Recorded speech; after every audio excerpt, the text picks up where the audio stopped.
Welcome back to the Body Wisdom series. I'm Cherie, your somatic coach. In our previous videos, we explored polyvagal theory and how our nervous system responds to both stress and safety. In this video, we are going to connect those concepts to trauma so that you can better understand how it impacts our emotional responses and the healing process. Trauma can profoundly influence our emotional landscape, shaping our sense of trust, how we see and interact with the world, and our relationships.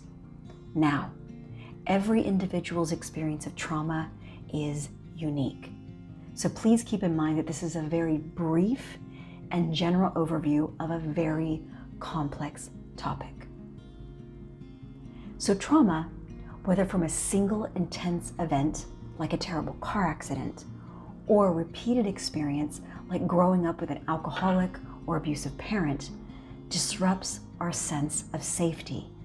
It pushes us out of ventral vagal state where we feel safe and connected and into survival states, sometimes perpetually.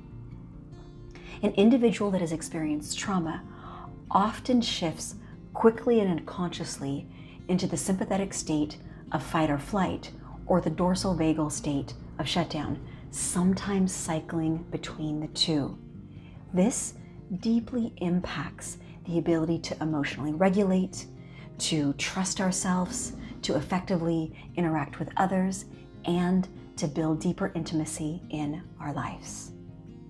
For example, when something in our environment, it could be something that we see, hear, smell, taste. It could be something someone says. It could be a word, someone's body language, really just about anything. Reminds us of or touches on a past trauma. And again, this often happens below conscious awareness. We may feel a rush of anxiety, panic, or anger. And in this activated state, it becomes really difficult to stay grounded and to think clearly, and it may thrust us into reactive patterns, leaving us later confused as to what even happened there, and maybe even shameful. Conversely, it can also lead to numbness and disconnection, where overwhelming emotions trigger a retreat into shutdown as an attempt to create distance from pain.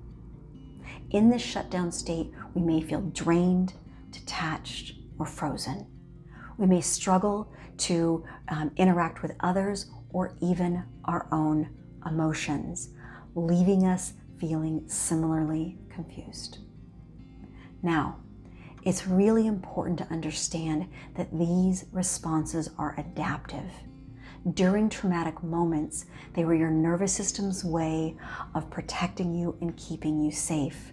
So at the time, they were both intelligent and helpful. However, over time, they can become automatic patterns long after the threat has passed. This is why trauma responses often feel unconscious and ingrained, affecting our relationships and leading to intense reactions to minor incidences and us withdrawing from those we love. Now, it's also important to understand that trauma exists on a spectrum. Many people only associate trauma with significant events such as childhood or domestic violence. However, even subtler experiences like growing up with an emotionally unavailable parent can have a lasting impact. It can shape our sense of safety and connection and how we trust ourselves and others. The first step on the path to healing is awareness. Understanding what is happening and being able to recognize where we're at any given time on the spectrum. Are we in ventral vagal, feeling safe and connected, or are we in fight, flight, or shutdown? Understanding these states and where we are empowers and enables us to begin to work with these patterns and move towards greater emotional regulation and well-being. As you begin to understand and navigate these patterns, self-compassion is absolutely necessary.